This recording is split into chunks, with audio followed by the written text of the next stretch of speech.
Ezequiel capítulo 8, a partir do verso 1, vamos ver o que diz a palavra. Sucedeu, pois, no 6º ano do mês sexto, no 5º dia do mês, estando eu assentado na minha casa, e os anciãos de Judá, assentados diante de mim, que ali a mão do Senhor Jeová caiu sobre mim. E olhei, e eis uma semelhança como a aparência de fogo, desde a aparência dos seus lombos, e daí para baixo. Era fogo, e dos seus lombos para cima, como aspecto de um resplendor, como de cor de âmbar. Estendeu a forma de uma mão, e me tomou pelos cabelos da minha cabeça, e o Espírito me levantou entre a terra e o céu, e me trouxe a Jerusalém em visões de Deus, até a entrada da porta do pátio de dentro, que olha para o norte, onde estava colocada a imagem dos ciúmes, que provoca o ciúme de Deus.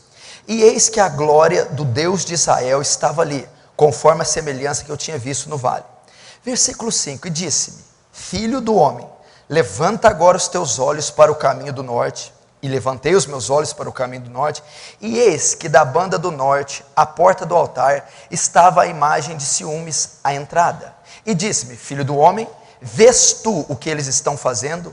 As grandes abominações que a casa de Israel faz aqui, para que me afaste do meu santuário, mas verá ainda maiores abominações.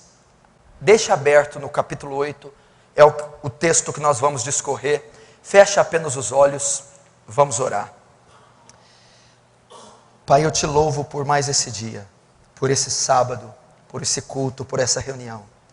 Peço que tu nos fale pelo poder da sua palavra. Pai, somos carentes da sua glória. Somos carentes da sua misericórdia, do seu amor, do seu poder. Essa noite, manifesta essa graça abundante, gloriosa nesse lugar. Que o temor do Senhor recaia sobre esse lugar. Que tu nos dê a interpretação correta do texto, nos dê harmonia bíblica e teológica, nos alimente, nos sustente, nos livre da ira vindoura, nos prepare para a sua volta, Senhor. Nos prepare para o seu juízo iminente. Fala-nos essa noite, Senhor. Abra os céus para a cidade franca, para esse templo, e derrama da sua presença. Que as rédeas desse culto estejam nas suas mãos. Que os poderes contrários, espíritos do diabo, sejam repreendidos e tirados desse lugar, para que a glória, a honra, o louvor e o domínio não sejam creditadas a nenhum homem, a nenhuma força, a não ser o teu Filho Jesus. É o que eu te peço. Amém e amém.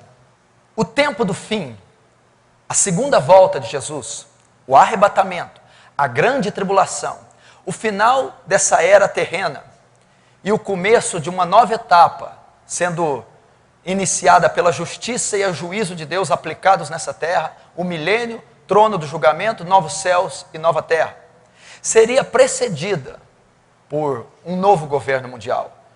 O anticristo governaria num só governo, com um plano único de governo, com uma moeda única.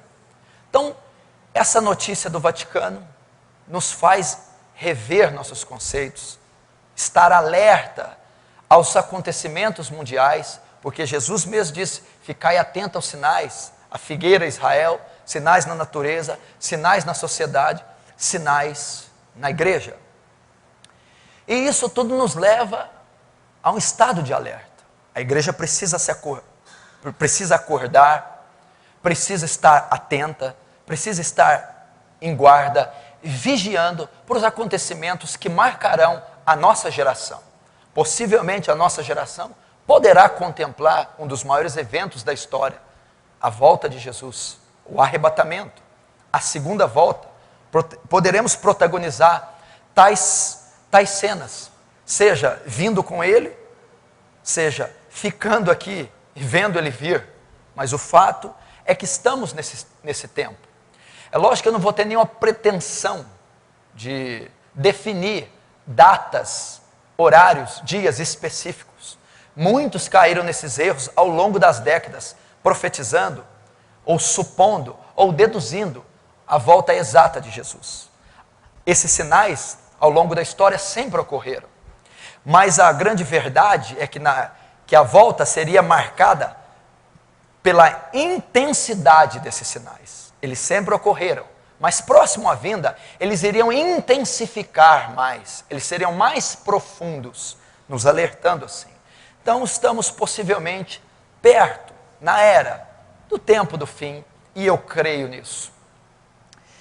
Mas a Bíblia diz em 2 Tessalonicenses, que o fim, a volta de Jesus, o arrebatamento, dar-se-ia com acontecimentos que antecederiam os mesmos.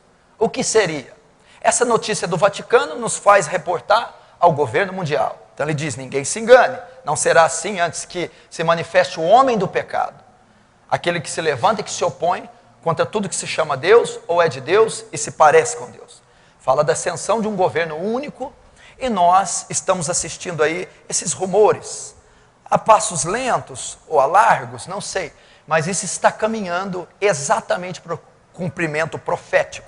Quer o homem queira ou não, Satanás ou não, a profecia, a palavra de Deus vai se cumprir, não se omitirá um jota ou um tio da lei, sem que tudo se cumpra. Passarão os céus e a terra, mas a minha palavra, as minhas palavras não passarão.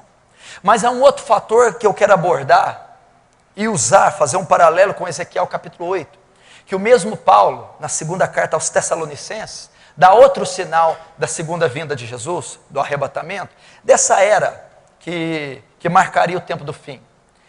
Ele diz, ninguém vos engane, não será assim antes que se manifeste a apostasia. A apostasia marcaria também o tempo do fim, e logo após, ou simultaneamente, a ascensão do governo mundial. E é sobre essa apostasia que Paulo ali vai falar, que Paulo ali vai colocar como base e fundamento para o tempo do fim, ou como uma situação, um tempo, uma fase da igreja, que mostraria então que o fim também estaria próximo. A apostasia. O que é a apostasia? O abandono da fé, a rejeição dos princípios bíblicos, o esfriamento, afastar-se do alvo, isso é apostasia. Rebelião, desvio da fé, desvio dos princípios bíblicos. E isso tem acontecido de forma assustadora. Assustadora. Essa palavra profética, essa fase que a terra e a igreja, o povo de Deus, iria submeter, enfrentar a apostasia. Nós temos visto isso em larga escala, em passos largos acontecendo, as sã doutrinas sendo deixadas de lado, as escrituras sendo deixadas de lado, os princípios bíblicos e teológicos, fundamentados, extraídos apenas das escrituras, sendo deixados de lado. Igrejas tradicionais, igrejas centenárias, o cristianismo histórico sendo arruinado, sendo esquecido, abandonado, dando início a uma era e uma fase de aberrações, heresias, dando abertura para uma fase de escuridão, de trevas, como na Idade Média, antes do advento da Reforma, nós não havíamos visto. A apostasia. Temos visto o pecado na igreja, temos visto as ciências seculares tomando as rédeas do altar, temos visto nos ramos acadêmicos, filosofia, secularismo, evolucionismo, psicologia, entrando realmente nos alicerces bíblicos, eclesiásticos, teológicos, e sutilmente tomando o lugar da sã doutrina, levando a eclésia, levando a congregação, a cristandade, se apostatar, se esfriar, lenta, furtivamente, sorrateiramente, sem sequer que a maioria esteja percebendo que isso está ocorrendo. Mas isso é de fato um cumprimento que aquele que tem pesquisado, estudado, ou sido sensível à voz do Espírito Santo, tem se assombrado com o volume, com a intensidade que isso tem ocorrido dentro da igreja. Vejamos no capítulo 8, no versículo 1, o que a palavra do Senhor diz. Sucedeu, pois, no 6º ano do mês 6º, no 5º dia do mês, estando eu assentado na minha casa, e os anciãos de Judá sentados diante de mim, que ali a mão do Senhor caiu sobre mim. E olhei, e eis que uma semelhança como a aparência de fogo, desde a aparência dos seus lombos, e daí para baixo, era de fogo. E a parte C, como aspecto e resplendor, como cor de âmbar. Versículo 3, estendeu a forma de uma mão, me tomou pelos cabelos da minha cabeça, e me levou o Espírito até Jerusalém. Até aí. O ministério de Ezequiel, para você ter uma ideia, está narrado esse capítulo, esse texto é extraído do capítulo 8 de Ezequiel. Ele dá aproximadamente na pior era do Antigo Testamento. Nos 7 anos anteriores ao exílio, ao cativeiro babilônico, e 15 anos depois do cativeiro. Então ele pega a ruína, a queda, o declínio espiritual, moral e físico de Judá, de Jerusalém, até o massacre dos judeus, a deportação para a Babilônia e a destruição do templo pelos caldeus. E nesse tempo inicia seu ministério e ele então vai profetizar nesse dado momento sobre o juízo vindouro, iminente, sobre a nação de Israel. E ele ali, aproximadamente onde era a morada dele, perto do rio Quebar, ele está com alguns anciãos. Provavelmente ele está tendo uma reunião, ele está tendo uma assembleia. E de súbito ele é tomado numa visão pelo Senhor. Reunido com os anciãos, e o Senhor o leva em espírito até Jerusalém. A Bíblia diz que ele tem uma visão de um ser que está revestido de fogo. Os estudos comprovam que Deus se manifesta a ele vindo como fogo, provando ali que Deus já vem em forma de juízo sobre Israel. O fogo aqui é retratado pelo juízo. Não era coisa boa que estava vindo.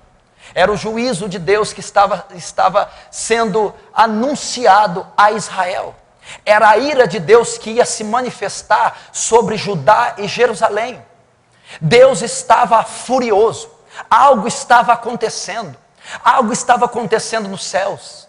Deus estava ali manifestando através daquela visão o juízo e a ira dele sobre aquele povo. A Bíblia diz que quando aquele ser vem em forma de fogo, toma ele pelos cabelos. É uma cena, é uma descrição agressiva. É uma cena rude e hostil da parte de Deus com Ezequiel, tomando ele pelos cabelos.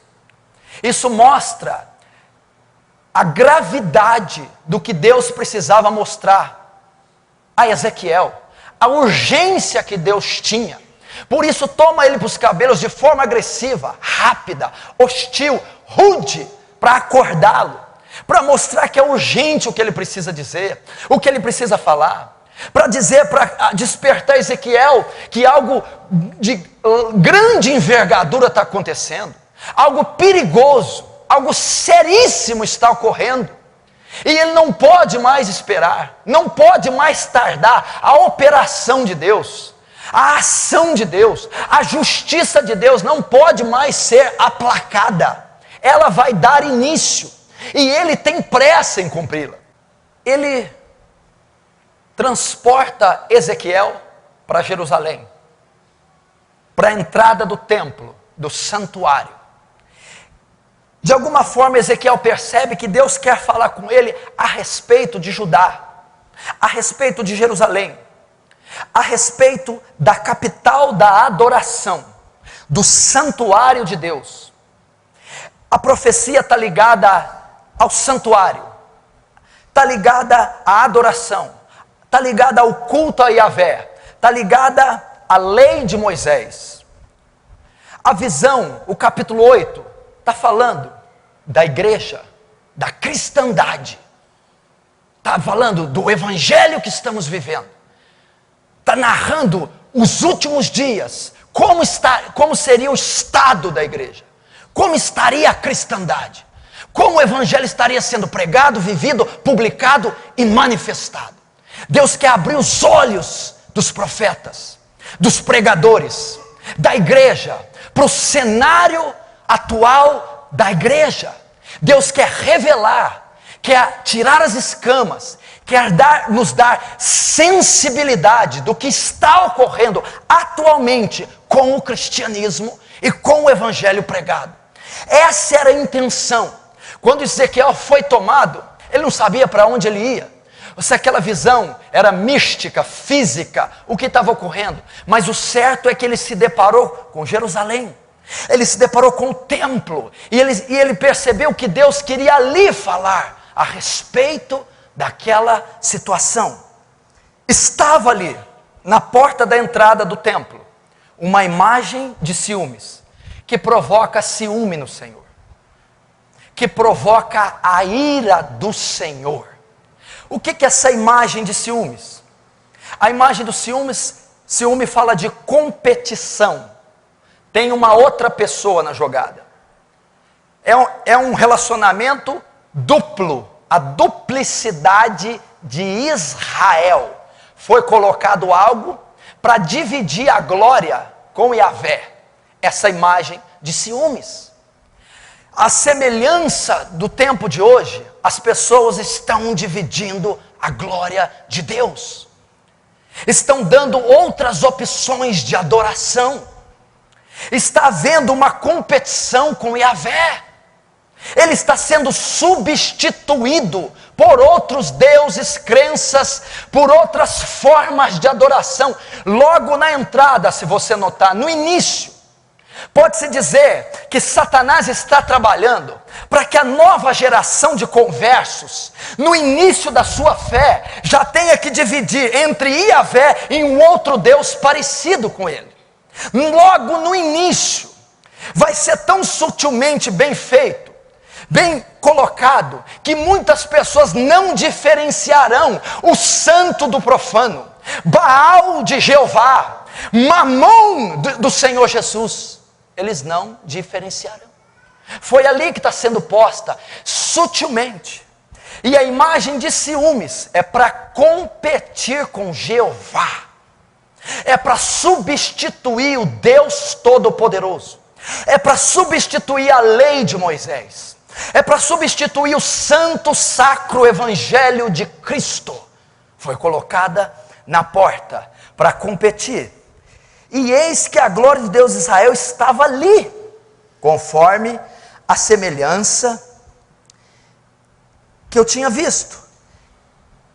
Quando ele vê essa imagem de ciúme, a glória de Deus, Deus está mostrando e dizendo: ali deveria ser o meu santuário, ali deveria eu ser adorado, ali não deveria ser dividido com ninguém, é um lugar propício para eu estar. A igreja é um lugar de Cristo ser glorificado, não Mamon, não Dagon, não Baal.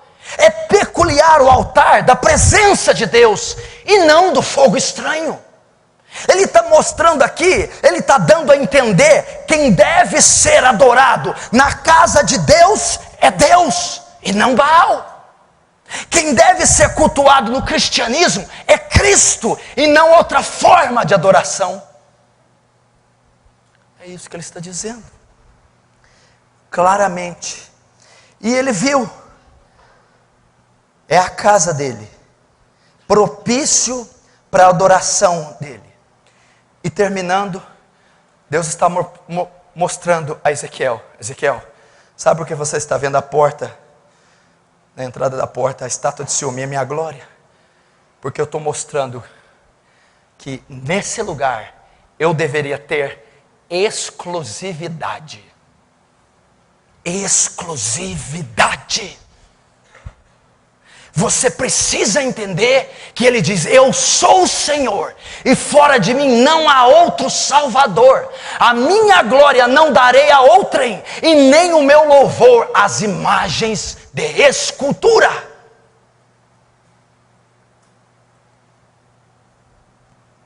Ele viu, mas a imagem estava dizendo, sabe o quê?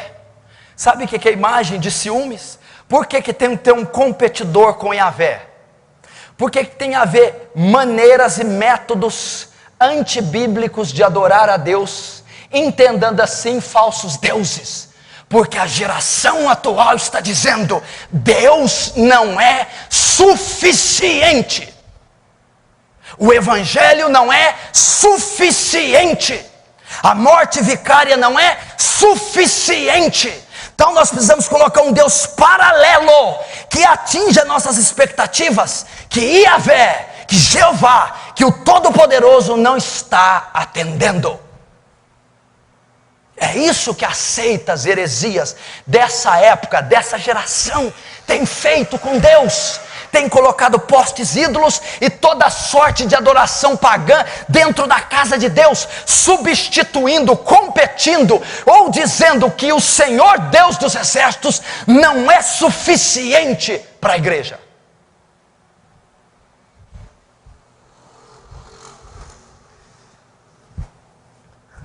Só que presta atenção, o versículo 5, e disse-me: filho do homem, levanta agora os teus olhos para o caminho do norte. E eu levantei os meus olhos para o caminho do norte, e eis que da banda do norte, à porta do altar, estava a imagem de ciúmes. Preste atenção, veja só. No capítulo 4 estava a imagem, porém Ezequiel não havia visto. No versículo 5, Deus estava vendo que Ezequiel não tinha a visto, e diz para ele: levante os teus olhos para o norte, para que você contemple a imagem. Você não está vendo ela ainda. Ele está dizendo a Ezequiel: você não está percebendo o que está ocorrendo com a eclésia. Você não está percebendo, não está enxergando o estado que está a cristandade. O ídolo está lá, Dagon está lá, Satanás está lá, mas os meus ministros não estão identificando, não o estão enxergando, não estão percebendo que ele já foi estabelecido, ele já foi entronizado, e ele por enquanto está dividindo comigo. Vai chegar uma hora que só ele estará sendo adorado. Apesar disso ele não via. Então Deus diz a ele: filho do homem, levanta os teus olhos, seja sensível ao que está ocorrendo, busque uma revelação, abra os teus olhos espirituais, tenha discernimento, bom senso, coerência bíblica, teológica, exegética e hermenêutica para o que está acontecendo com o evangelho atual, para o que está acontecendo com as congregações atuais, para o que está acontecendo com a cristandade moderna. Esse crescimento, essa apostasia avassaladora não tem sido percebida por muitos cristãos, não tem sido notada por muitos líderes, não tem sido discernida por muitos campos teológicos, por muitas denominações ditas tradicionais.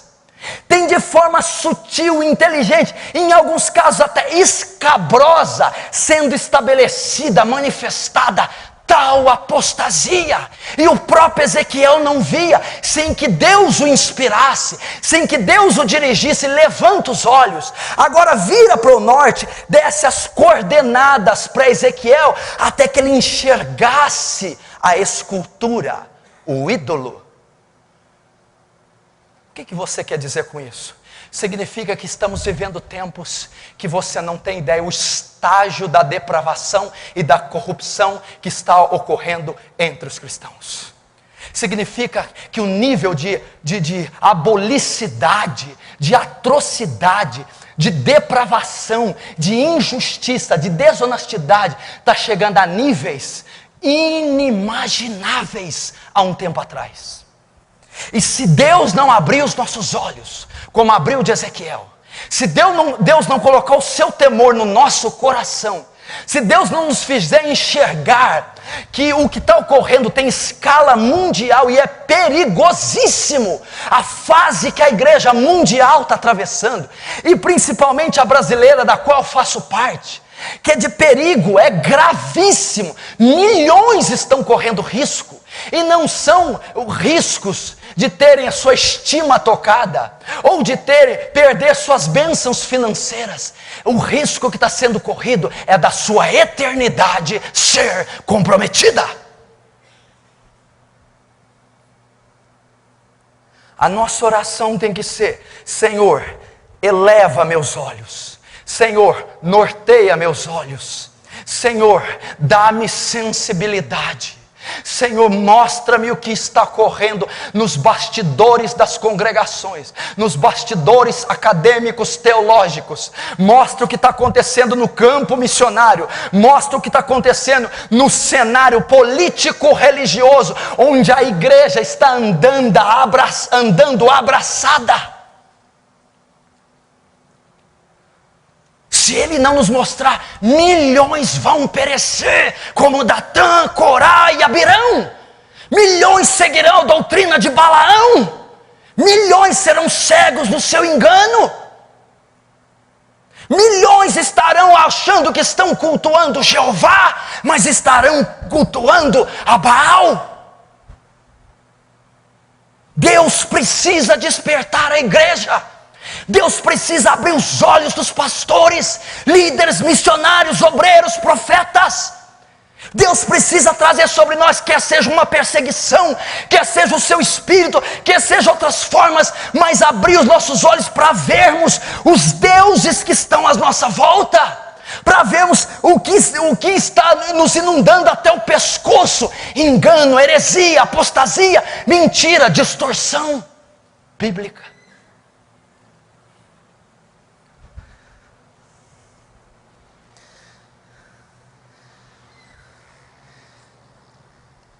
A parte B do 5, capítulo 8, versículo 5. E levantei os olhos para o caminho do norte, e eis que da banda do norte, à porta do altar estava a imagem de ciúmes, a entrada.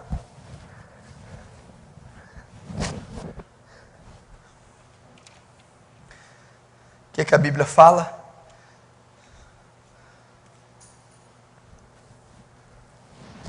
A imagem de ciúmes. Presta atenção. Ele leva Ezequiel até a entrada da porta do altar. Essa porta ficava em frente ao altar. E essa imagem estava colocada ao lado, próximo à porta que levava até o altar. E a Bíblia diz que ele teria que olhar da banda do norte. Era posicionada no norte que a estátua está. Por que ele fala norte? Porque seria um deus do norte. Essa estátua faz alusão a dois deuses. Ou Asera ou Baal. Baal era comumente chamado Deus do Norte. Provavelmente era um ídolo, uma imagem de Baal que estava sendo colocado na entrada do templo. Era isso que foi colocado, foi isso que Ezequiel viu. E o que isso mostra? Apesar de Jerusalém ser a capital da adoração, apesar do templo ser o lugar da presença de Deus, apesar da arca ser o lugar onde ela se manifestava, não era Jeová que estava sendo adorado, era Baal. Apesar da igreja ser ambiente de culto exclusivo a Deus, apesar dos templos cristãos terem sido feitos, inaugurados para louvarem o Espírito Santo, apesar de haver os sacramentos da igreja, batismo, santa ceia, apesar da literatura cristã ser exposta, na congregação não é Jeová que está sendo adorado, é Baal. É Baal que está fazendo as apresentações. É Baal que está recebendo os novos conversos. É Baal que está instigando as pessoas a entrarem na nova fé e nos novos modismos. É Baal. Baal. E versículo 6. E disse-me: filho do homem, vês tu o que eles estão fazendo? As grandes abominações que a casa de Israel faz aqui, para que me afaste do seu santuário?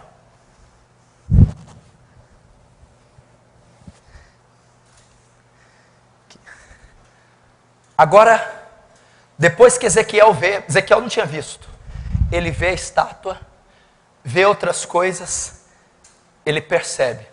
Deus vem a ele e diz assim: Ezequiel, vês tu, percebes,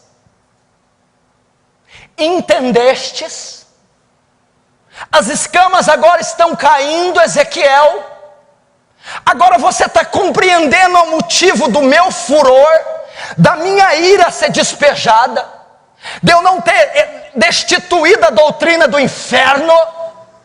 Agora você está vendo, Ezequiel, percebes o que eu havia dito, falado, profetizado, escrito há anos atrás. Agora seus olhos veem o cumprimento. Você vê o estado que se encontra o sacerdócio, você vê o estado que se encontra a disciplina eclesiástica, o estado que se encontra os ramos bíblicos. Você vê agora o estado moral, social e espiritual do meu povo.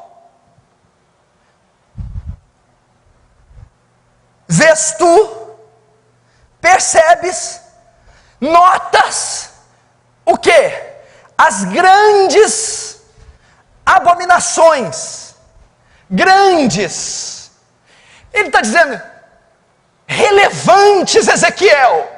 Ezequiel, não se conforme com o que você está vendo, não faz parte do modernismo, não faz parte do avanço e do progresso social, científico, é pecado, é reprovado, é antibíblico. E ele está dizendo para nós: vocês veem, é grande o que está acontecendo, é sério o que está acontecendo, é grave o que está acontecendo. Não se conformem, não aceitem, não veja isso como algo normal, não engulam. É grande, é sério, é grave, Ezequiel. O que fazia parte dessas grandes abominações? Notem, na entrada do templo estava Baal. Quais são essas grandes abominações que Deus estava se referindo? Quais são algumas delas? Baal na porta do templo. Baal também era considerado, chamado, conhecido como Deus da fertilidade. Fertilidade. Fertilidade nos campos, na agricultura, Deus das chuvas. Fertilidade faz as lavouras aumentarem. Há muita abundância, muita produção de alimento. Muita produção que vem da fertilidade compreende lucro. Lucro na porta do templo. Jesus expulsando os cambistas da porta do templo. Uma das coisas que Deus abomina é a teologia da prosperidade. Uma das coisas que está sendo feito é o comércio à porta do templo. Vê, Ezequiel, isso é abominável para mim. Eu abomino o comércio envolvendo o meu santo evangelho. O comércio das almas, o comércio da fé são grandes, relevantes, sérias abominações. Se tem uma peste que tem assolado a cristandade, é a teologia da prosperidade. É um enriquecimento cristão mediante a fé. Eu não vou entrar de forma doutrinária e bíblica e teológica como eu poderia refutar a pobre, miserável, antibíblica teologia da prosperidade. porque não há referência neotestamentária para ela. Todos os textos para fundamentar essa teologia são do Antigo Testamento, do Antigo Concerto, e aí promessas que especificavam-se somente a Israel. No Novo Concerto, na doutrina da igreja primitiva, nas cartas de Paulo, você não encontra isso. Mas é uma coisa que infelizmente foi disseminada algumas décadas atrás.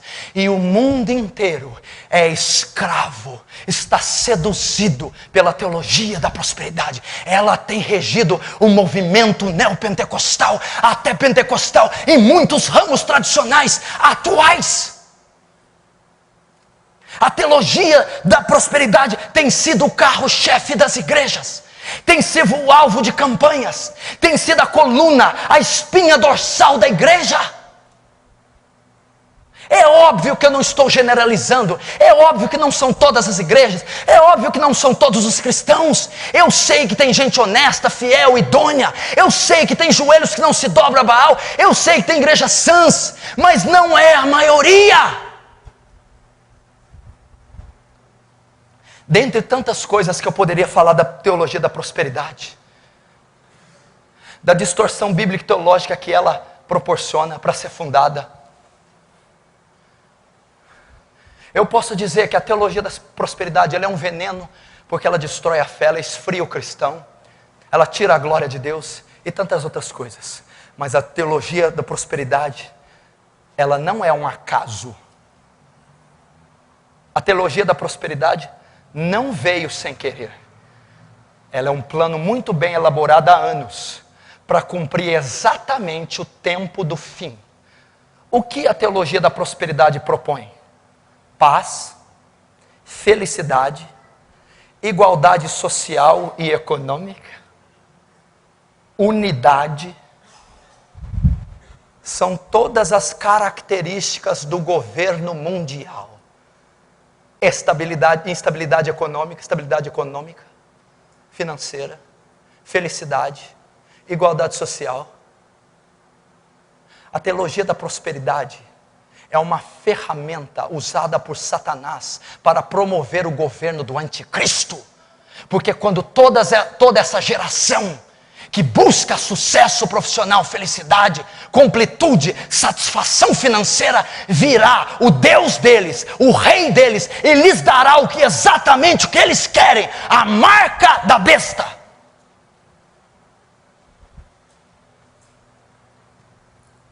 Ele vai dar o que o povo quer. Romanos 1 diz que a depravação do homem chega a tamanho grau que Deus os entrega às paixões para fazer como querem. Vocês querem? Então se explodam. Vocês querem? Se esbaldem no pecado. Tomem o que vocês querem até se saturarem, até terem overdose. A palavra diz em 2 Timóteo 4:1 que nos últimos dias muitos apostatarão da fé, dando ouvido a espíritos enganadores e a doutrina de demônios. 2 Timóteo 4:1 diz que tendo comichão no ouvido, está falando da cristandade, não é para líder agora não, é para cristã, para o povo. Tendo comichão no ouvido, não aceitarão as sãs doutrinas de Cristo, e amontoarão para si doutores segundo as suas concupiscências. Eu quero o líder que me dê o que eu quero. Eu quero o estilo de evangelho, eu quero a pregação do evangelho, o modelo eclesiástico, o modelo pastoral que dê o que a minha carne deseja. Então esses homens só estão de pé, esses adventos neopentecostais, essa teologia de libertação, de autoajuda, satisfação pessoal e prosperidade, só está no ápice porque há campo para ela. Há milhões que amontoam esses doutores porque querem ouvir exatamente o que eles pregam e querem receber exatamente o que eles oferecem. Então isso vai culminar no ápice quando o anticristo entrar no poder, dando a todos o que eles querem, satisfazendo a concupiscência da carne, o desejo da carne. Esse é o maior perigo da teologia da prosperidade. Quando o anticristo se ascender no poder, não vai haver nenhuma oposição quanto ao seu governo. Afinal de contas, todos estarão esperando esse tipo de Messias, que dê tudo que a carne deseja. Era isso. Os cambistas na porta do templo. Comércio na igreja. Merchandise, mídia, marketing, lavagem de dinheiro, corrupção, política, engano, extorsão, toda sorte de coisas ilícitas envolvendo dinheiro fariam parte do último tempo de parte da igreja. É o que temos visto. Continuando no versículo 6, na última frase. Mas verás ainda maiores abominações do que essas. Palavra de Deus, palavra profética. À medida que o tempo for passar, a pecaminosidade do homem chegará a um estado deplorável. À medida que o tempo passar, as abominações ganharão mais terreno, mais corpo, mais consistência. A boca do Senhor é o que o disse. Assustaste com isso, Ezequiel? Arrepiaste com isto? Escandalizastes tu? Pois espere, porque coisas piores virão. A mesma coisa Deus está dizendo a nós, não se assustem, é mistério que tudo isso aconteça, porém ainda não é o fim. O que eu entendo aqui quando Deus disse a ele, piores coisas verás? Pode entender duas coisas. Nós que estamos tendo acesso a essas coisas, igual esse irmão de azul que está aqui, ele visitou a igreja do Rick Warren, um cara que orou para o Barack Obama, que escreveu o livro Igreja com Propósito.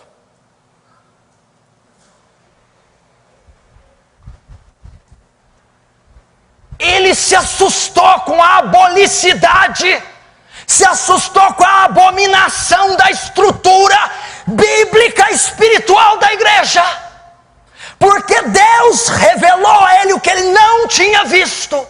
Deus está mostrando a você o que você ainda não viu, tendo acesso a conhecimento, a vídeos, a situações, está sendo exposto à abominação no meio cristão.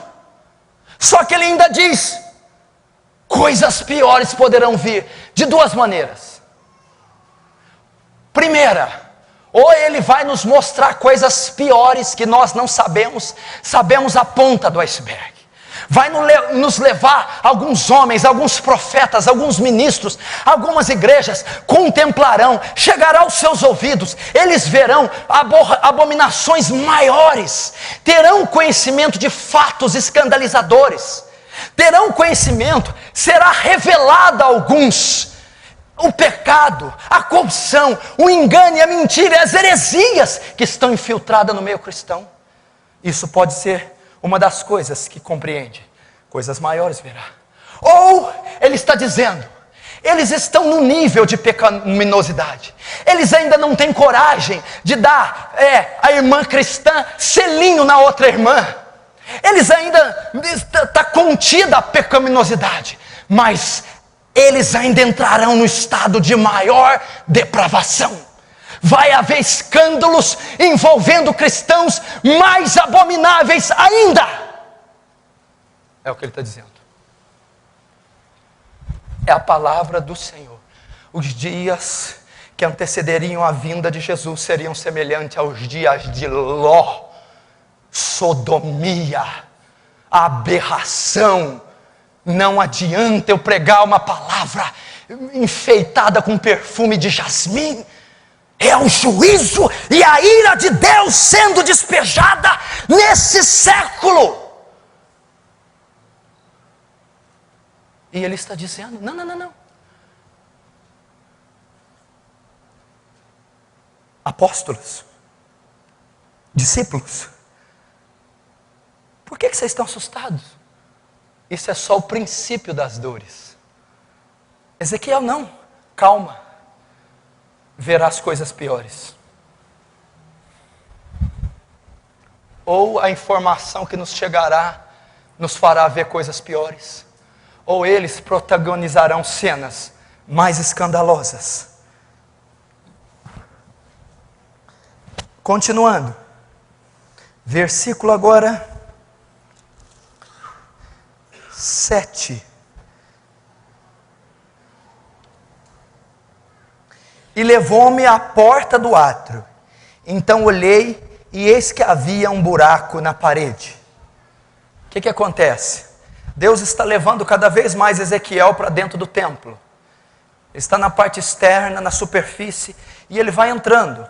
E cada setor, cada área do templo, ele vai tendo uma revelação, uma visão, vai sendo descoberto, descortinado a ele o que ali se encontra, o que ali está. Agora ele leva Ezequiel ao segundo pátio, entrando mais adiante do templo. Ele está aprofundando a visão do profeta. Ele está mostrando o que está, o que ainda está escondido, de forma mais profunda, que não foi revelada. Então, da mesma forma, com o passar do tempo, dos dias, o nosso estudo bíblico, a nossa oração, a misericórdia e a graça de Deus despejada sobre nós, vai abrindo nossos horizontes, vai nos mostrando a profundidade do que está ocorrendo, vai mostrando para nós a oscilação no mundo espiritual e o que está ocorrendo por detrás de tudo que os nossos olhos veem. Então ele aprofunda, e depois no versículo 7, então ele diz que vê um buraco na parede. Versículo 8 diz, e disse-me, filho do homem, cava agora naquela parede. E cavei na parede, e eis que havia uma porta. Então me disse, entra e vê as malignas abominações que eles fazem aqui. Vamos entender esse versículo. O que ele está querendo dizer?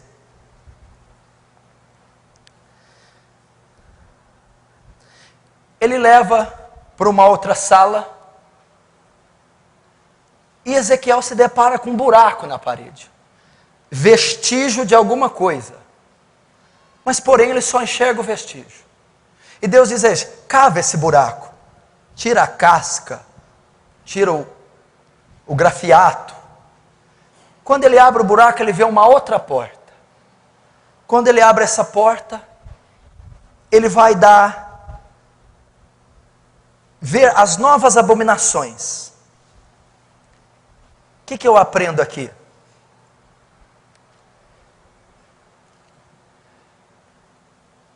Muitas vezes, nós temos ideia do que está ocorrendo, e muitas vezes nós não temos.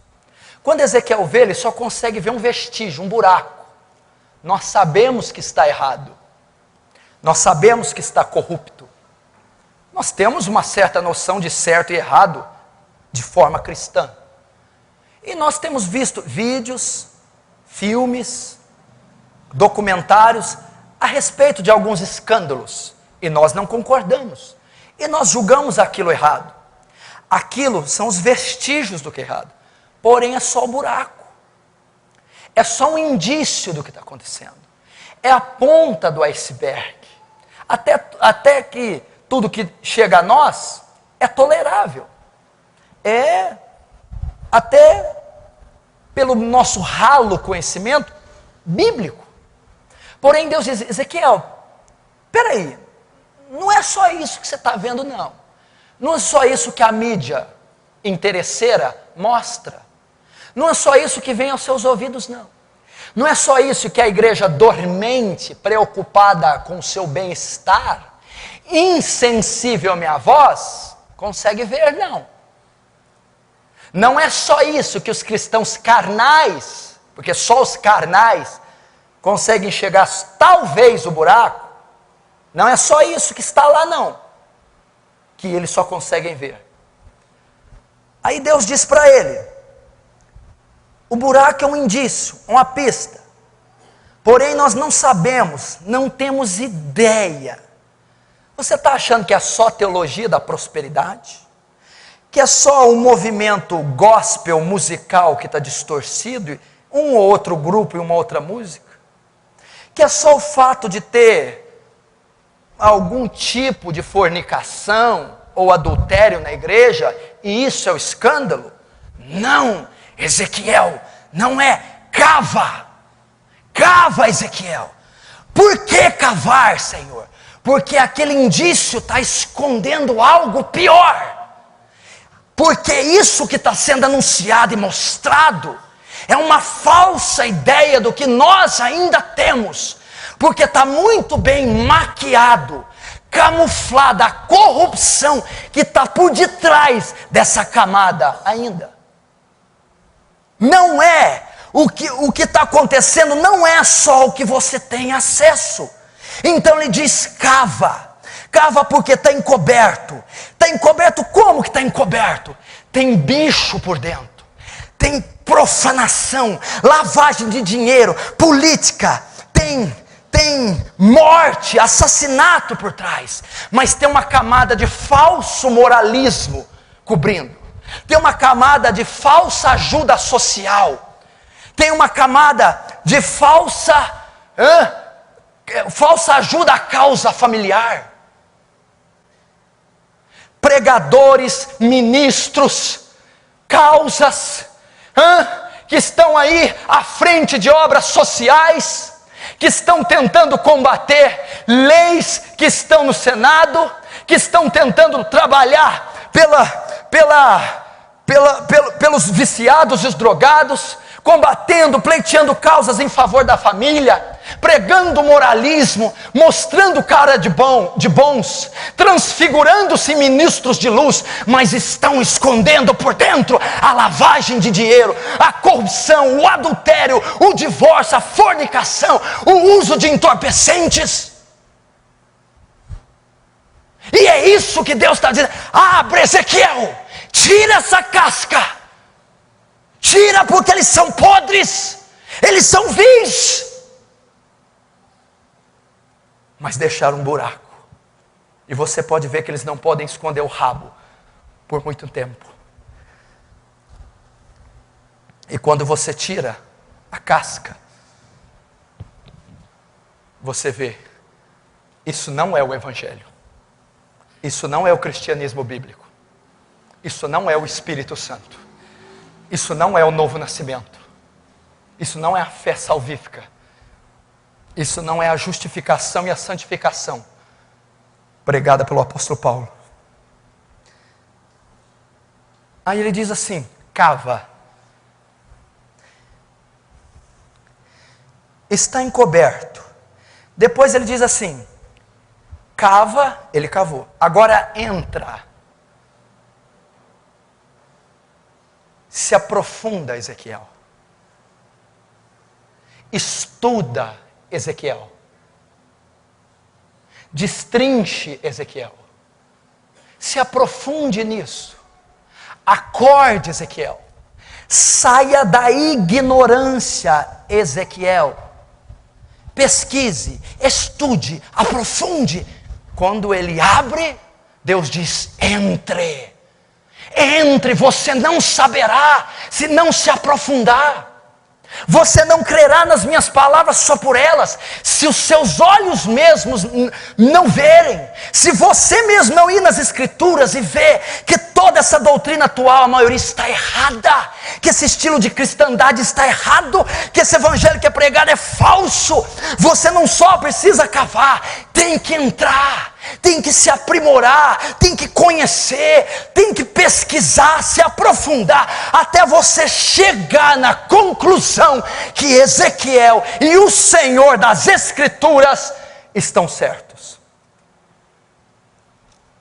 Ele diz então: entra e vê. Sabe o que está dizendo? Cava Livre-se dessa maquiagem moralista. Entre, se aprofunde, pesquise, ore, jejue, busque a Deus, busque nas Escrituras. E quando você entrar, verás.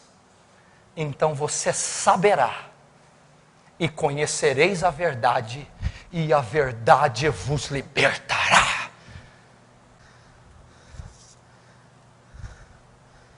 Se não sairmos da ignorância, vamos continuar ungindo a água que nós bebemos, ungindo os tijolos da casa, ungindo as crianças de dia e de noite.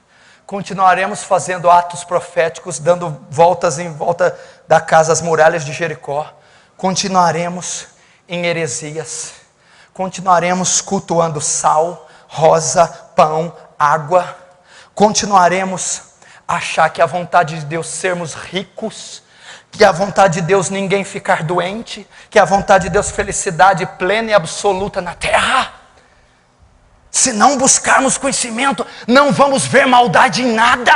Vamos pregar sempre o Jesus te ama, o Deus amoroso, e é amoroso e ama sim, mas não só é amoroso e não só ama, também odeia, também se ira, também pune, também manda ao inferno. Se nós não nos aprofundarmos, sabe o que vai acontecer? Orai para que aquele dia não vos pegue de improviso.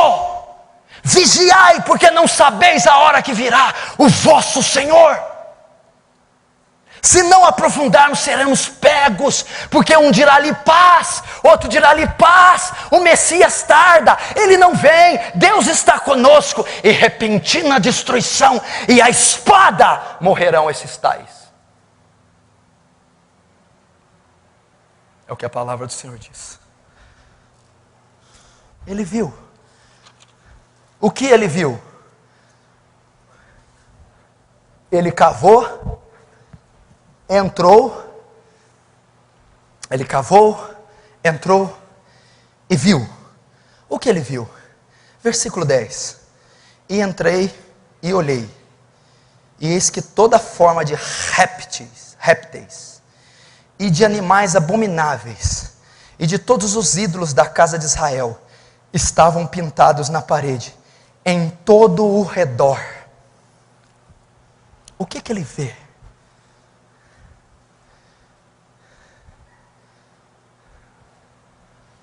Quando ele cava, ele entra dentro do templo.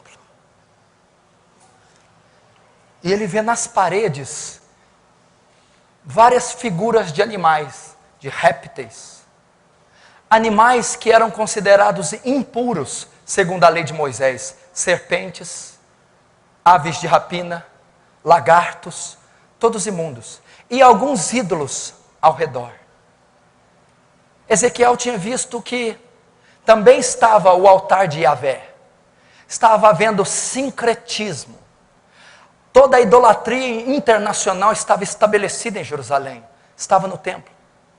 Todas as abominações estavam na parede, imagens que Deus abominava.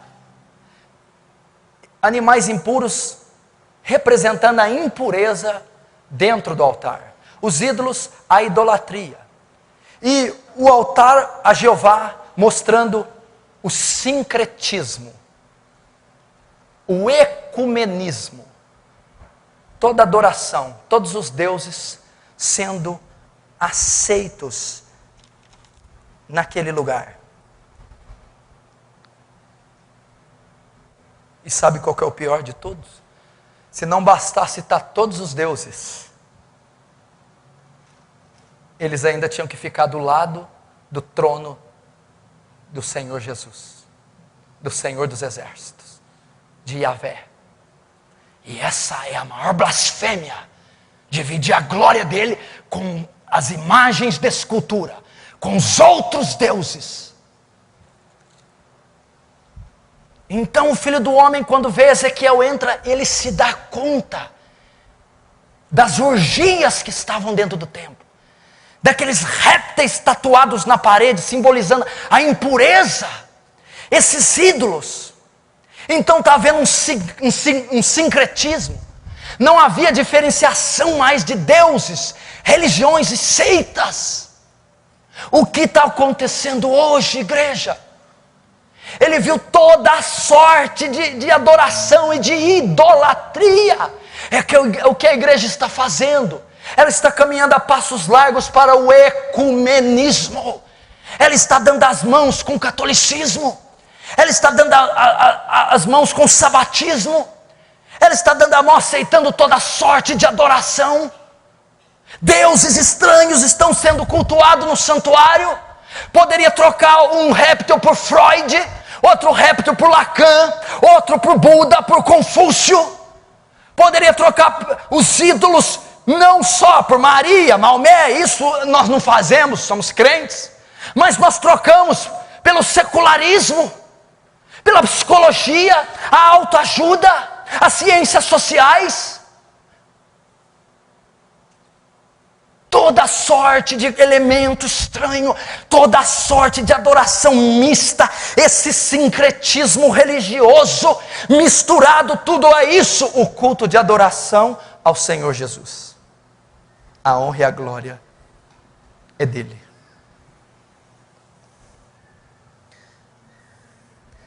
O que esse ecumenismo está trazendo? O que Ezequiel contemplou?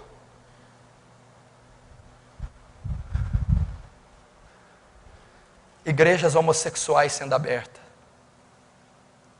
pastores homossexuais, pastoras lésbicas, abrindo e dirigindo igrejas.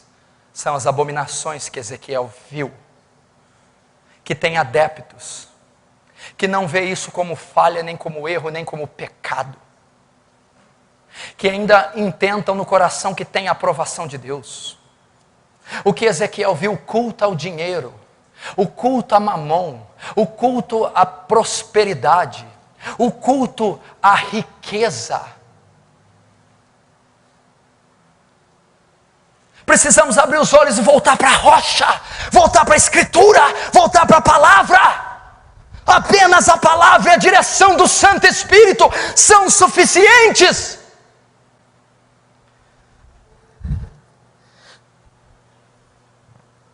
Versículo 11. E 70 homens dos anciãos da casa de Israel, com Jazanias, filho de Safã, que se achava no meio deles, estavam em pé, diante das pinturas. Cada um tinha na mão o seu incensário, e subia uma espessa nuvem de incenso.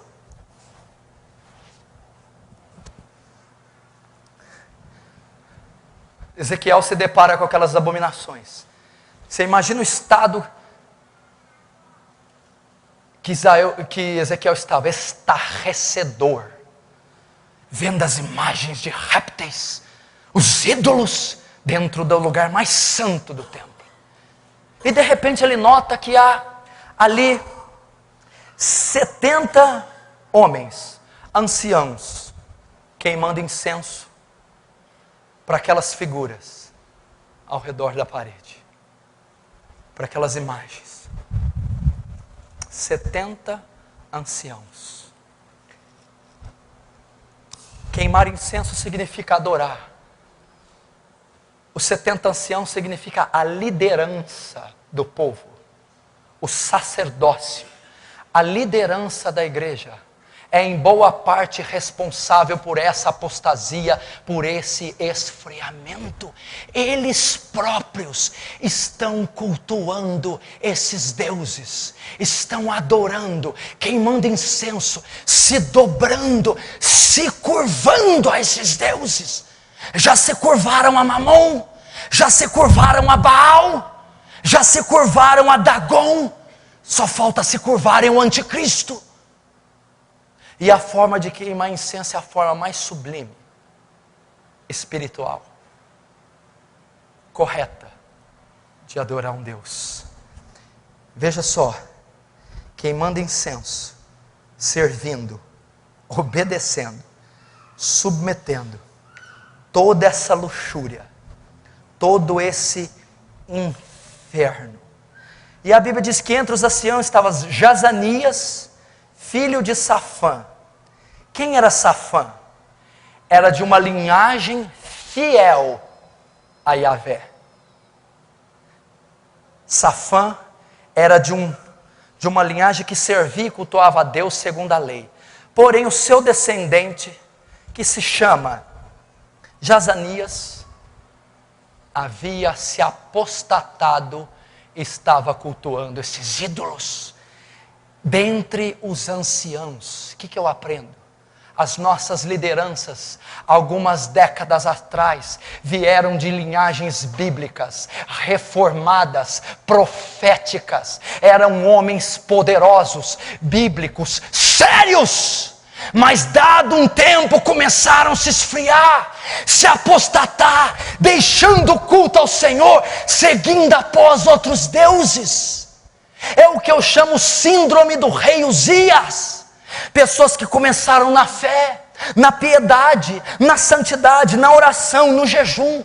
Mas a Bíblia diz que Deus foi com o rei Uzias e o livrou dos inimigos, e o fortaleceu. Ele fortificou torres, o seu exército cresceu e se engrandeceu, e Deus era com Uzias. Porém o seu coração se exaltou, e ele queimou incenso no lugar do sacerdote. Deus o feriu de lepra.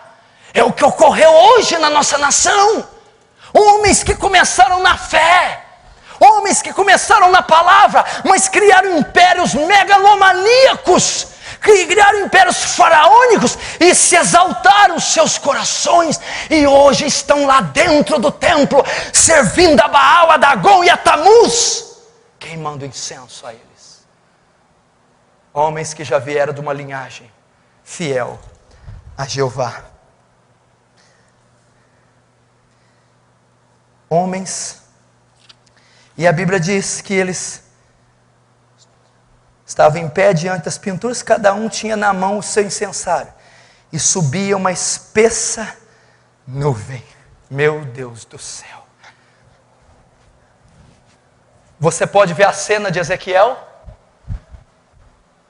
vendo eles queimar incenso, e a espessa nuvem subindo.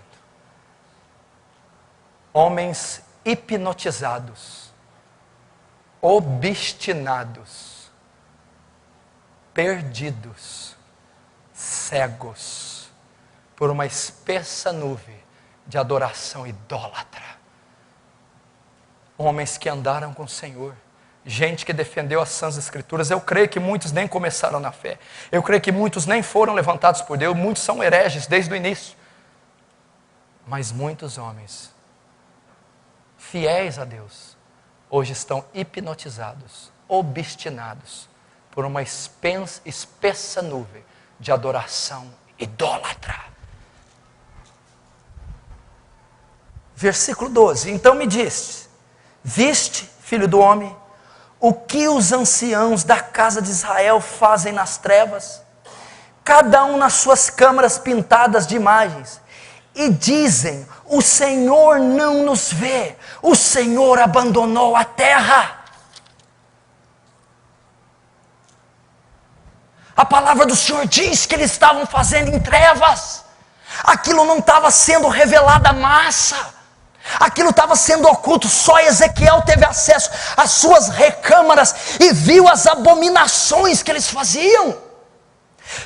Deus está querendo nos dizer que há coisas ocultas que não temos conhecimento, que estão sendo feitas, negócios sujos sendo fechados, lavagem de dinheiro, adultério, divórcios, motéis, bebedeiras, corrupção das piores, envolvendo o sacerdócio. Vê o que eles fazem em trevas, encoberto. Não temos ideia o que está sendo feito por baixo dos panos e nos bastidores da igreja. Não temos ideia. Não temos ideia. E eles ainda dizem: o Senhor não nos vê, o Senhor abandonou seu povo. Sabe o que ele vê? Sabe o que eles estão dizendo? Faz tanto tempo que estamos nessa corrupção, nada ocorre. Olha os grandes bispos e pastores, olha os mega cristãos. Vê quanto tempo eles se corrompem, mentem, pregam heresias. Não aconteceu nada com eles. Não há nada, eles estão bem ricos, felizes, prosperando com seus canais de TV, com seus iates, com seus jatos. Então, depois de passado um tempo onde o temor sai, dá lugar ao quê? O Senhor não nos vê, não seremos punidos, não vai acontecer nada. Deus se esqueceu dessa era, dessa terra. Quem manda nesse tempo somos nós. Nós temos autoridade, nós somos seus representantes. Não vai acontecer, o juízo não virá. Então essas pessoas perderam o senso e o temor. E eles chegam a bater no peito e dizer: o Senhor não nos vê, Ele não nota isso. Para Ele não importa se R$1.000 foi desviado ou 100 mil. Se eu comprei um imóvel de milhares de reais e membros da minha igreja estão morrendo de fome, isso é irrelevante para Deus. Isso está no passado, eu fiz outrora. Ele não vê, Ele esqueceu. Ele esqueceu da terra, Ele abandonou. É isso que eles pensam. Não haverá juízo, não vai acontecer nada, não haverá punição. Sabe o que está querendo dizer? Eles têm a consciência tranquila, por isso continua com avidez cometendo torpeza. Eles estão obstinados, como Estevão disse: povo obstinado de dura cerviz, vós que resistiu ao Espírito Santo. Assim essa geração está dizendo: o Senhor não nos vê. Versículo 13 ele repete: disse-me, tornará a haver ainda maiores abominações do que estas. A pecaminosidade e a depravação não vai parar por aí. Versículo 14, estamos terminando, calma. E levou-me à entrada da porta da casa do Senhor, que está à banda do norte, e eis que estavam ali mulheres, assentadas chorando por Tamuz. Olha só, escute, vamos continuar. É muito interessante, não é pregado isso todo dia, não é ensinado isso todo dia. Atente-se para a voz de Deus, para o Espírito Santo. Imagina nessa ocasião como já estava o espírito e a mente de Ezequiel. Ezequiel estava estafado. Ezequiel estava perplexo. Aí então Deus leva ele para outra repartição do templo. Ezequiel chegando ali, o que ele olha? Ele vê várias mulheres ajoelhadas. E ele percebe que elas estão chorando compulsivamente. Estão fazendo escândalos, copiosamente chorando, ajoelhadas. Então ele se dá conta que elas estão ajoelhadas a um pedestal, a pés de um Deus. Então Ezequiel olha e vê que elas estão chorando diante dos pés de Tamuz. Elas estão pranteando a Tamuz, chorando a Tamuz. Tamuz era também um deus pagão, que era conhecido, deixa eu ver se eu escrevi aqui. Tamuz era conhecido como um deus babilônio da vegetação. Segundo a lenda e o costume, Tamuz era responsável pela agricultura, pela a produção de certa vegetação. No tempo do verão, a vegetação morria, e junto com ela o deus Tamuz, para voltar só depois, na próxima estação. Então aquelas mulheres estavam chorando a sua morte. E a semelhança das chuvas que trazem produção à terra e volta a vegetação e a frutificação, assim, aquelas lágrimas trariam Tamuz de volta. Essa era a lenda babilônia. Mas o que Ezequiel notou naquelas mulheres? O que aquilo pode ser trazido para nós?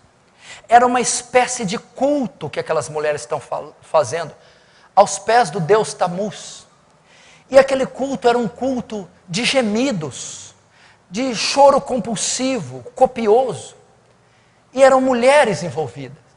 Aquela repartição estava destinada às mulheres. E elas não estavam adorando de forma racional, de forma correta. Elas não estavam com a postura física, emocional correta. Elas não estavam adorando Deus verdadeiro. Deus traz para nós também, com relação às mulheres cristãs de hoje, o que está acontecendo com as mulheres cristãs. O que eles estão arrumando com as mulheres cristãs. Estamos vivendo um tempo que a mulher cristã está totalmente deslocada. Ela não sabe o seu perfil no corpo de Cristo. Ela não sabe o seu lugar no corpo de Cristo. Há uma onda de heresias envolvendo ministérios femininos, bispas, apóstolas, pastoras, profetisas, ocupando lugares diferentes, ocupando lugares e posições não ordenadas para as mesmas. Há uma descaracterização do presbitério feminino, liderança feminina, pastoreio feminino. Está acontecendo um movimento feminino que não pode haver segundo as Escrituras. Elas estão deslocadas, perderam o seu perfil de auxiliadoras, perderam o seu perfil de coadjutoras, perderam o seu perfil de intercessoras, perderam o seu perfil de serem castas, donas de casa, virtuosas, sábias, para pleitearem cargos e posições antibíblicas, trazendo maldições às congregações, aos seus lares. Em contrapartida, há um ramo também que está semelhante às mulheres chorando por Tamuz, ministérios feitos por mulheres que são regidos por choros compulsivos, choros proféticos, dores no ventre, dores no parto, mulheres que têm os sentidos arrebatados. Aqui mostra ministérios de intercessão das igrejas neopentecostais, os ministérios de intercessões femininos atuais. São multidões de mulheres se reunindo e começam a chorar, soluçar, rolar ao chão, sem lógica, sem alvo, sem respaldo bíblico. Pessoas que começam a gemer, emitir sinais estranhos, a desmaiar, a rolar. Mulheres que dizem que são cheias do Espírito Santo, dizem que estão gerando almas chorando daquele jeito, dizem que estão gerando avivamento chorando, orações incoerentes, balbucios incoerentes, manifestações incoerentes. É isso que está acontecendo com as mulheres cristãs. Elas não estão tendo a dignidade necessária, a postura necessária de uma mulher íntegra, inteligente, casta, honesta, espiritual, sábia, madura, mas estão reduzindo, submetendo ela a coisas absurdas, submetendo a mulher à ridicularização, dizendo que aquilo é poder de Deus, ministério de intercessão. A palavra do Senhor diz que aquele que desvia os seus ouvidos de ouvir a lei, até a sua oração é abominável. Esse tipo de oração que geme, que rola, esse tipo de dor de parto física, não tem respaldo bíblico. E essas mulheres não estão orando, clamando ou cultuando Yahvé. É a Tamuz que requer essas lágrimas, essas compulsões, ataques de histerias, surtos de histerias femininos em reuniões neopentecostais, atitudes, manifestações transcendentais, destruindo a feminidade bíblica, espiritual, eclesiástica da mulher, reduzindo ela a vergonha ou escândalo. Quantas pessoas não estão nesses ministérios de intercessão, ministérios proféticos, profetisas, intercessoras, choros compulsivos, sem foco, sem princípio bíblico, sem alvo, sem coerência, com o título de avivamento do Espírito Santo.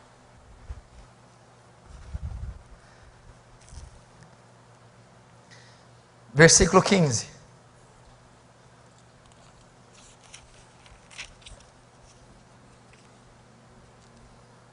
disse-me: viste, filho do homem, verás ainda abominações maiores que esta. Como eu tenho dito, né? À medida que o tempo for passando, níveis ainda maiores de corrupção serão encontrados no nosso meio. Agora o versículo 16 e 17. E levou-me para o átrio interior da casa do Senhor, e eis que estavam à entrada do templo, entre o pórtico e o altar, cerca de 25 homens, de costas para o templo do Senhor, e com o rosto para o oriente, e eles adoravam o sol, virados para o oriente. Então me disse: viste, filho do homem, a coisa mais leviana para a casa de Judá, que essas abominações que fazem aqui, havendo enchido a terra de violência, torna a irritar-me, e ei-los a chegar o ramo ao nariz.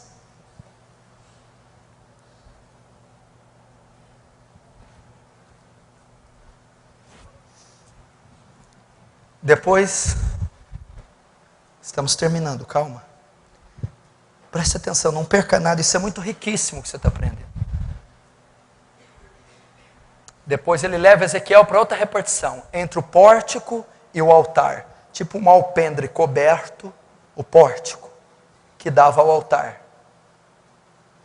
Quando Ezequiel chega àquela repartição, ele nota algo muito estranho, muito inusitado. Ele vê 25 homens,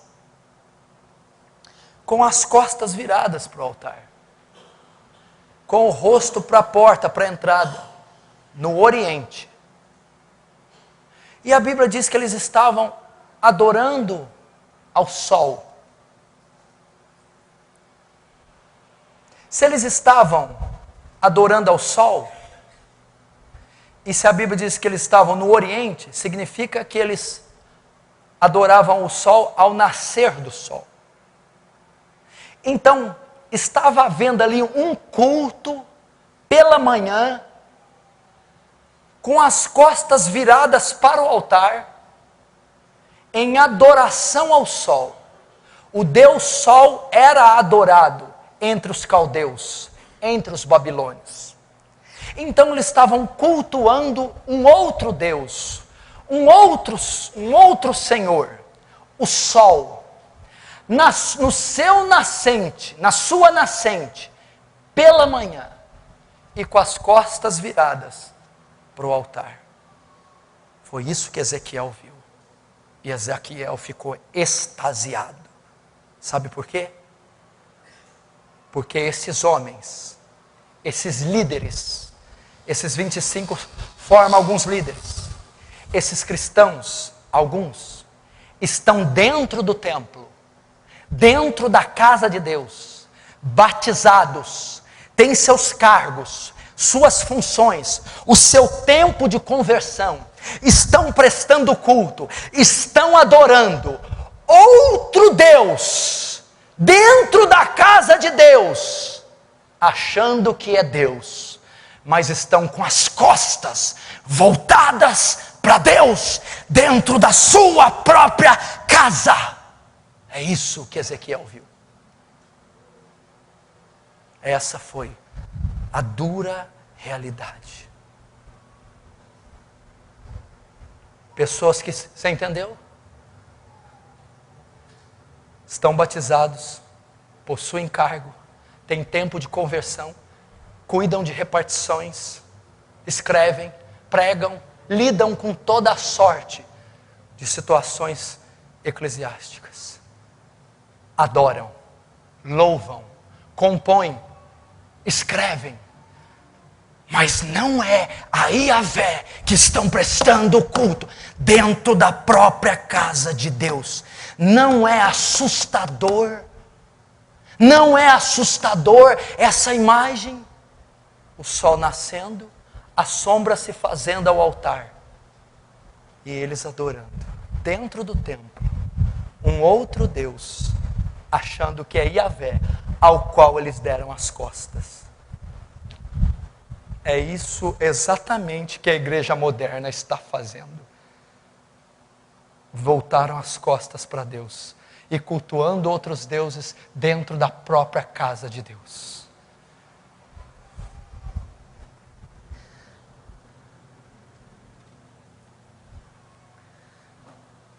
17 também diz na parte A: então me disse, viste, filho do homem? Jeová pergunta mais uma vez, por quê? Se ele já havia perguntado 2 vezes. Depois de toda essa explanação que Deus está fazendo a Ezequiel, depois de toda essa explanação que Deus está fazendo a você, Ele está dizendo, vistes, compreendestes.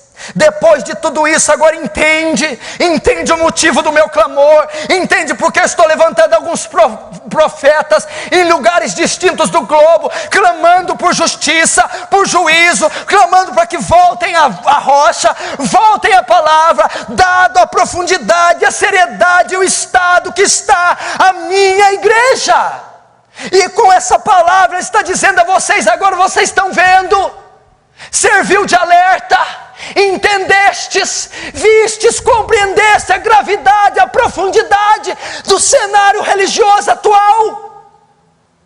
Desperta, ó Israel, acorda do sono, prepara-te para encontrar com teu Deus. É isso que Ele está dizendo.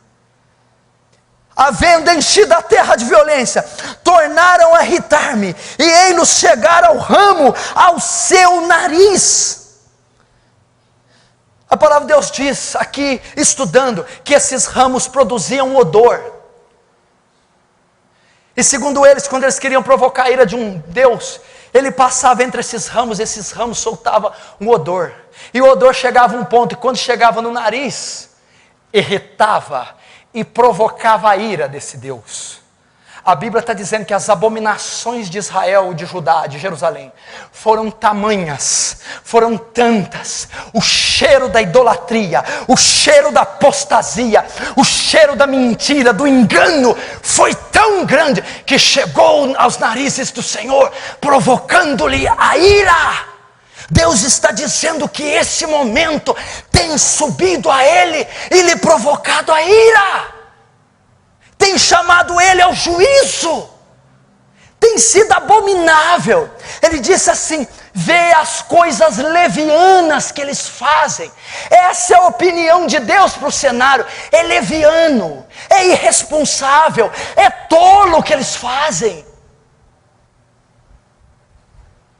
E isso chegou a tal ponto que suscitou a ira, o juízo.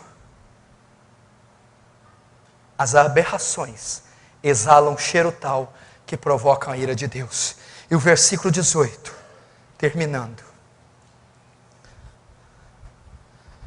Pelo que também eu procederei com furor, o meu olho não poupará, nem terei piedade. Ainda que me gritem aos ouvidos, com grande voz, eu não ouvirei. Deus termina a avaliação do templo dizendo a Ezequiel, o meu juízo será inevitável, eu os punirei, ainda que gritem, que lamentem, que peçam misericórdia, eu virei com meu juízo. E o juízo se deu quando na terceira leva Nabucodonosor massacra os judeus e destrói o templo junto com as abominações que nele estavam. Isso foi tudo visto por Ezequiel quando estava de pé, e Deus diz, eu não tolerarei a minha casa sendo dividida com os falsos deuses, eu não tolerarei essa corrupção. Então ela é destruída e ela veio abaixo. Isso pode acontecer conosco, pode acontecer com alguns ministérios, alguns cristãos, pode acontecer com milhares e milhões desse século, se não se arrependerem, se não voltarem às Escrituras, à fé simples, ao arrependimento sincero, à obediência das Escrituras, o juízo será inevitável. A Bíblia fala de vários juízos. Juízo sobre as nações, juízo sobre os ímpios, juízo sobre Israel e juízo sobre a igreja, sobre os cristãos. A Bíblia diz assim que a rainha de Sabá se levantará no dia do juízo para julgar essa geração. A Bíblia diz que Jonas, junto com os ninivitas, levantará no dia do juízo para julgar a geração. E eis que está aqui um, que é maior que Jonas, que é maior que a rainha de Sabá. Muitos dos filhos de Abraão serão lançados nas trevas exteriores, e os gentios, os estranhos, comerão na mesa. Essa palavra no sentido literal fala da exclusão de Israel e do enxerto dos gentios. Mas essa palavra também se aplica à igreja, se aplica aos cristãos, se aplica àqueles que não serão fiéis até a morte e não receberão a coroa da vida. Ninguém vos engane, não será assim, antes que manifeste-se a apostasia. Nós estamos vivendo exatamente o cumprimento dessa palavra. O tempo do fim está marcado. E a igreja e os cristãos, as pessoas desse século, têm se apostatado. Volta, Israel, para o teu Deus. Volta para a Escritura. Há juízo sobre a igreja? Há promessas também. Há promessas de salvação. Há promessas também de restauração. O que vier a mim, disse Jesus, de maneira nenhuma lançarei fora. Nós devemos atentar para essas palavras. Curve a sua cabeça. Vamos orar.